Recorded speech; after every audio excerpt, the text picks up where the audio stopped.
Hello, in front of me I've got Samsung Galaxy M14.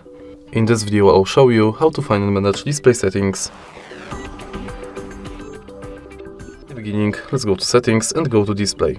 Right here you will find every settings for your display.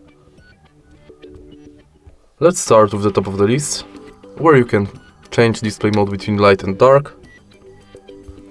And also you can schedule the dark mode.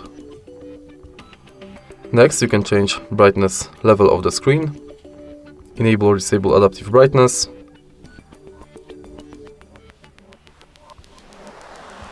and enable or disable eye comfort mode.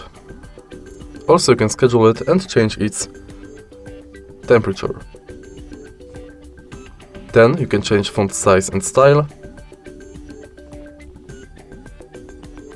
and enable or disable bold font.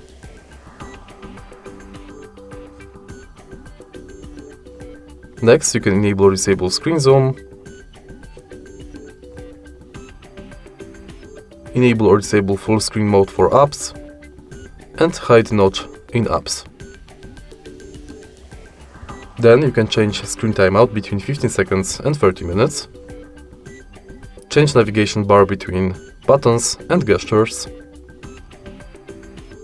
enable or disable accidental touch protection, touch sensitivity, and set screensaver. And that's it for display settings. If you find this video helpful, please leave a like, comment and subscribe.